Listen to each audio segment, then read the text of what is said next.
Bolehkah orang Kristen untuk bercerai? Tidak boleh. Jadi video ini Uncle buat jawaban dari beberapa orang yang bertanya kepada Uncle, Uncle boleh nggak aku bercerai? Hey, tidak boleh untuk bercerai. Saudara, kalau saudara bercerai, itu berarti saudara tidak tunduk kepada firman Tuhan. Saudara tidak takut Tuhan. Saudara tidak lagi mau dengar-dengaran kepada firman Tuhan.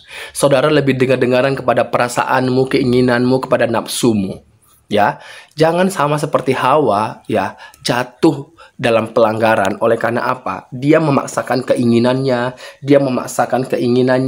dan mendengarkan perkataan iblis, ya, mendengarkan bisikan iblis. Makanya jatuh dalam dosa.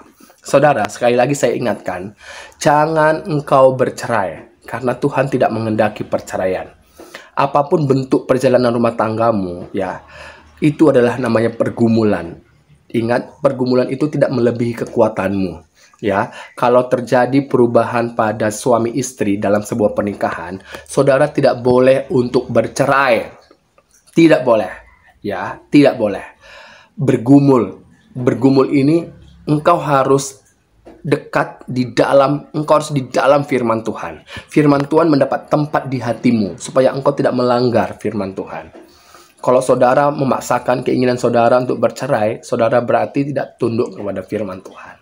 Saudara, di dalam Matius pasal yang kelima ayat 31 sampai 32, di sana dikatakan apa saudara? Saya akan bacakan. Ini saya bacakan Matius 5 ayat 31 dulu. Telah difirmankan juga, siapa yang menceraikan istrinya harus memberikan surat cerai kepadanya. Tetapi aku berkata, ini Yesus berkata kepadamu, setiap orang yang menceraikan istrinya kecuali karena zina, ia menjadikan istrinya berzina. Dan siapa kawin dengan perempuan yang diceraikannya, ia berbuat zina. Apa artinya? Artinya apa saudara?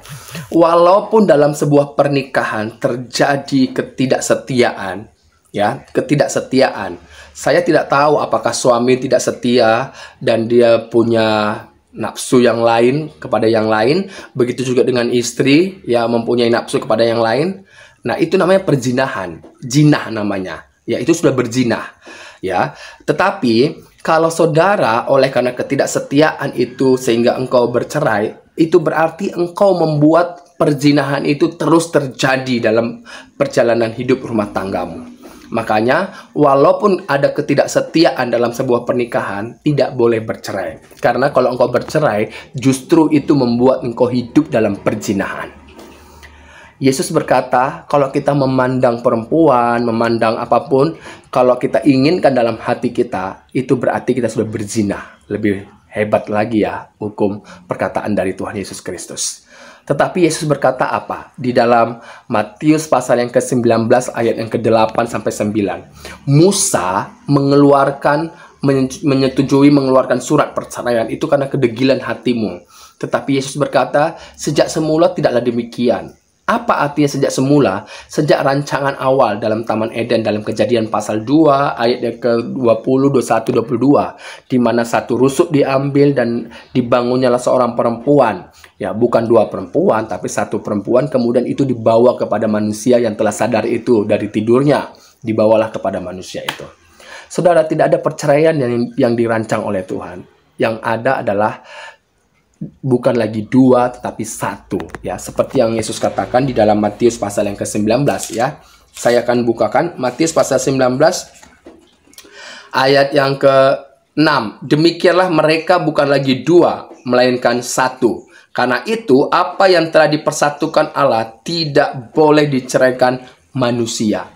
Jadi bagaimanapun keadaanmu, hei saudara-saudaraku, kalau engkau mengalami ketidakcocokan lagi di dalam sebuah pernikahan, tidak boleh bercerai.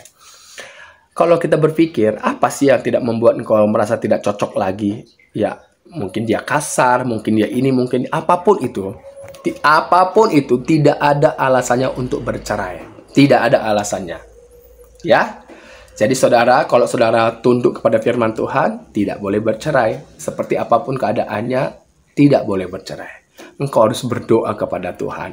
Firman-Nya, engkau harus tinggal dalam firman-Nya, dan firman-Nya mendapat tempat di hatimu, supaya engkau tidak melanggar firman Tuhan.